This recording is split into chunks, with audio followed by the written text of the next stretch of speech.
Hello everyone. स्वागत है आप सभी का आपके अपने चैनल जीएस बाय शुभा में। कैसे हैं आप सब?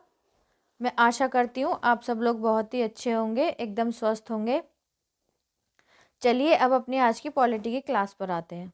तो आज की ये हमारी 9वीं क्लास है। टॉपिक कौन सा है हमारा? टॉपिक है हमारा salient features of the constitution, संविधान की प्रमुख विशेषताएं। तो इसमें हम क्या क्या पढ़ रहे हैं? पहले हम क्या संविधान की विशेषताओं के बारे में जान चुके थे। अब हम क्या पढ़ रहे हैं इसमें? इसकी आलोचना के बारे में पढ़ रहे हैं या जान रहे हैं कि संविधान सभा के अंदर किस किस प्रकार से हमारे संविधान की आलोचना हुई थी। तो हम कल क्या पढ़ चुके थे? हमने पहले पढ़ा था कि हमारा जो संविधान है इसको क्या कहा गया था कि ये उधार का संविधान है। साथ ही साथ क्या कहा गया था कि 1935 के अधिनियम की क्या है? कार्बन कॉपी है। क्या कौन है कार्बन कॉपी? हमारा भारतीय संविधान। ठीक है, अब चलिए आज देखते हैं आज क्या हम पढ़ने वाले हैं आज की क्लास में। तो आज हम क्या पढ़ने वाले हैं? आज हम पढ़ने वाले हैं कि गैर भारतीय अथवा भारतीय विरोधी, कि जो हमारा संविधान है, जो भारतीय संविधान है, इसको क्या कहा गया संविधान सभा के अंदर कि ये गैर भारतीय या फिर भारतीय विरोधी है। ठीक है, चलिए इसमें पढ़ते हैं अब डिटेल में। इसमें कहा गया है कि आलोचकों के अनुसार, जो आलोचक थे कहाँ थे? संविधान सभा के अंदर, उनके अनुसार भारत का संविधान जो हमारा क्या है? इंडियन कॉन्स्टिट्यूशन गैर भारतीय या भारतीयता विरोधी है।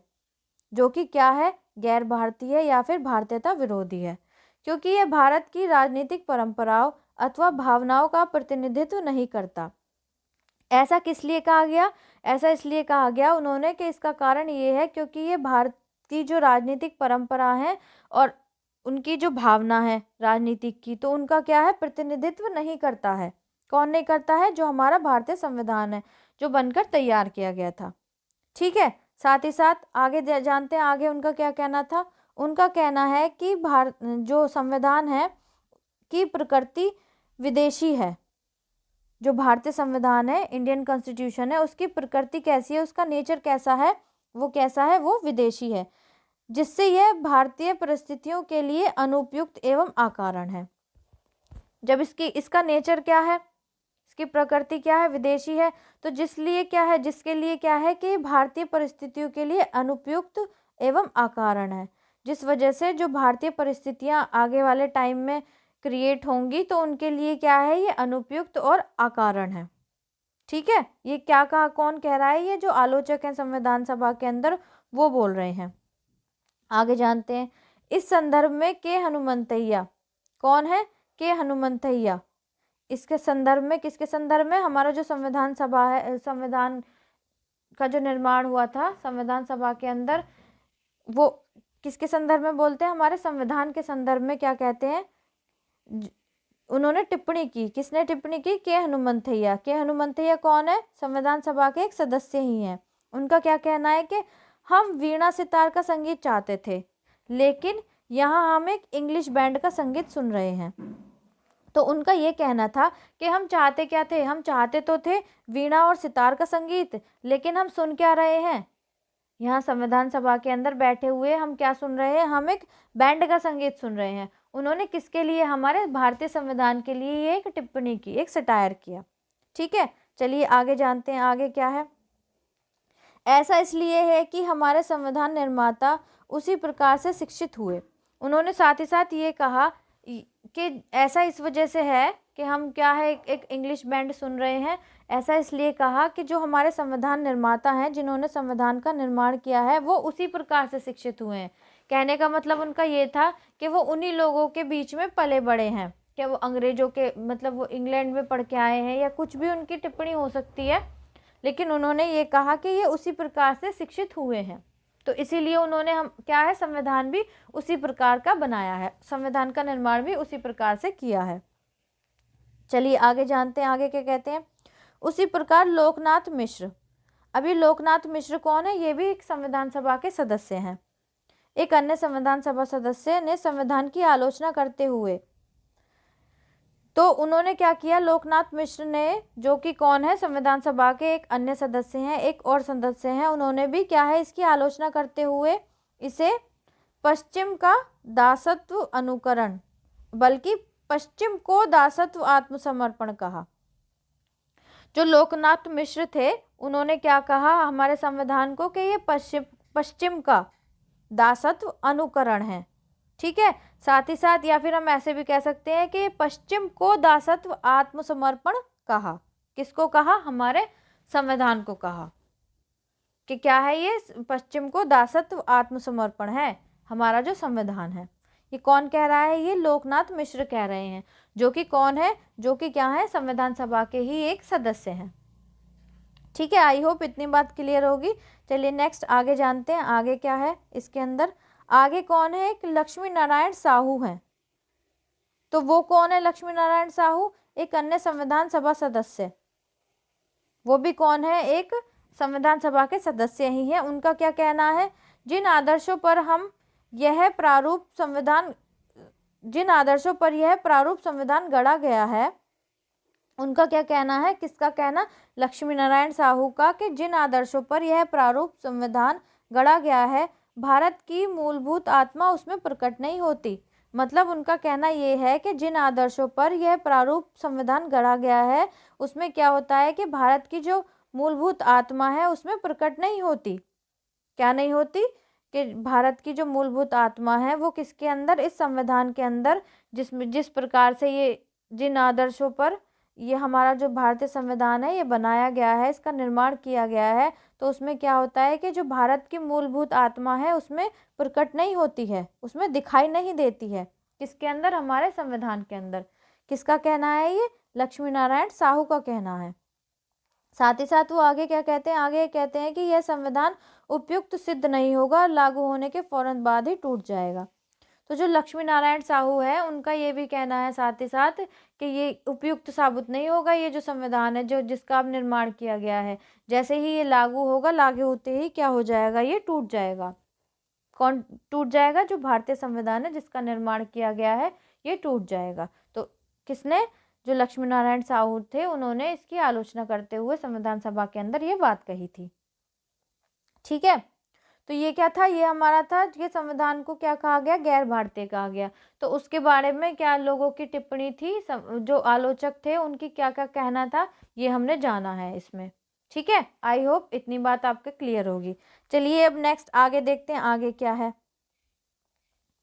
आगे क्या कहा गया है? आगे किस प्रकार से हमारे संविधान की आलोचना हुई है? आगे कहा गया है कि गांधीवाद से दूर संविधान, जो हमारा भारतीय संविधान है उसको क्या कहा गया है कि गांधीवाद से दूर है, इसके अंदर गांधीवादिता नहीं है। किसके अंदर?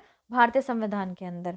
और आगे क्या कहते हैं आलोचक, वो जानते हैं। चलिए, आलोचकों के अनुसार, जो आलोचक थे संविधान सभा के अंदर, उनके अनुसार भारत का संविधान गांधीवादी दर्शन और मूल्यों को प्रतिबिंबित नहीं करता।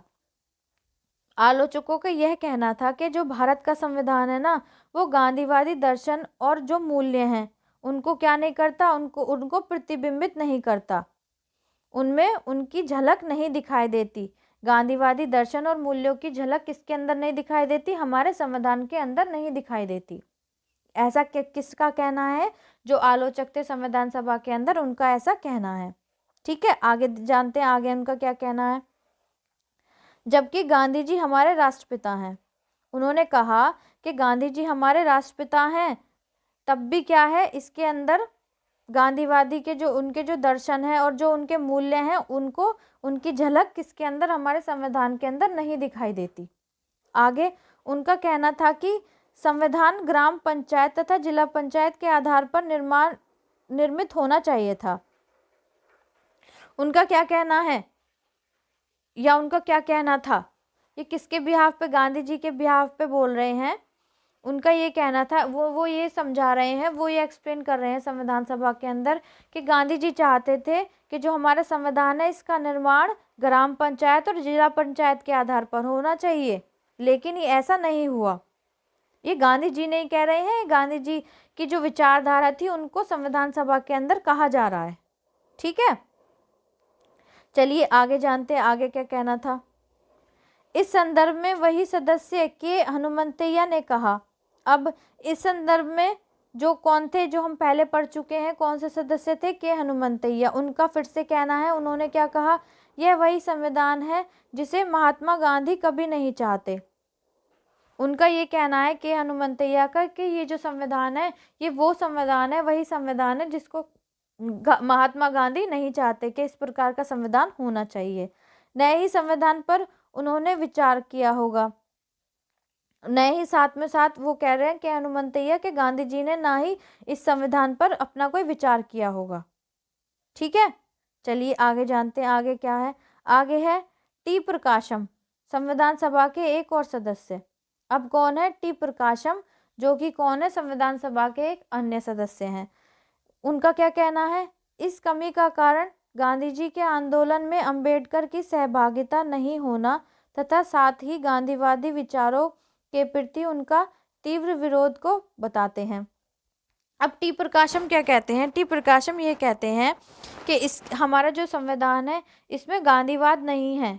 इसका कारण क्या है कि जो गांधी जी का आंदोलन हुआ था उसके अंदर अंबेडकर ने अपनी सहभागिता नहीं दी थी, अपना कोई भी सहयोग नहीं दिया था। साथ ही साथ गांधीवाद के जो विचार थे ना उनका विरोध भी किया। किसने किया, भीमराव अंबेडकर ने। ये किसका कहना है, ये टी प्रकाशम का कहना है संविधान सभा के अंदर कि हमारे संविधान के अंदर गांधी जी के विचारों को नहीं रखा गया। इसका कारण एक ये भी है कि जब गांधी जी का आंदोलन हुआ था तो उसमें जो अंबेडकर थे, भीमराव अंबेडकर थे, उनका किसी भी प्रकार का कोई सहयोग नहीं था और जो गांधी जी के विचार थे उनका विरोध भी किसने किया, भीमराव अंबेडकर ने किया, जिस वजह से उनकी जो विचारधारा है, जो गांधीवादिता है, हमारे संविधान के अंदर इंक्लूड नहीं की गई है। ऐसा किसका कहना है, टी प्रकाशम का कहना है। ठीक है, तो आज ये तो हो गया आपका आज का। अब हम कल क्या पढ़ने वाले हैं, इसी के अंदर आलोचना के अंदर कल हम जानेंगे महाकाय आकार कहा गया था हमारे संविधान को कि बहुत बड़ा है, और साथ ही साथ इसको वकीलों का स्वर्ग कहा गया था, ये जानेंगे। फिर उसके बाद क्या जानेंगे, उसके बाद जानेंगे कि जो हमारा संविधान है उसको कितने भागों में विभाजित किया गया है, विभक्त किया गया है। सारे भागों के बारे में एक बार हम पढ़ेंगे शॉर्ट में, डिटेल में हम बाद में जानेंगे, जिससे हमें ये पता चल जाए कि हमको आगे चल के क्या क्या चीज़ें पढ़नी है। साथ ही साथ हम अपनी 9 की 9 जो अनुसूचियां हैं उनके बारे में जानेंगे, और साथ ही ये भी जानेंगे कि हमारे संविधान का कौन सा भाग किस देश से लिया गया है। ये चीज़ जानने के बाद फिर हम अपनी प्रस्तावना पर आएंगे और साथ फिर हम अपने संविधान के हर एक भाग के बारे में पढ़ते चलेंगे, जानते चलेंगे। तो इस तरीके से सारी चीज़ें आपके माइंड में सेट होती चली जाएंगी। ठीक है, तो आज की क्लास अपनी इतनी ही रखते हैं। अगर आपको क्लास अच्छी लगी है तो आप कमेंट में ज़रूर बताइएगा, और ज़्यादा से ज़्यादा लोगों को शेयर कीजिए क्लास को, ताकि ज़्यादा से ज़्यादा बच्चे इस चैनल से जुड़ सके। और आपका जो भी साथ के बच्चे पढ़ने वाले हों उनसे इस चैनल को प्लीज़ सब्सक्राइब करवाइएगा और लाइक ज़रूर कीजिएगा। ठीक है, आज के लिए इतना ही रखते हैं, मिलते हैं अब अपनी कल की क्लास में। तब तक के लिए thank you very much, have a nice day.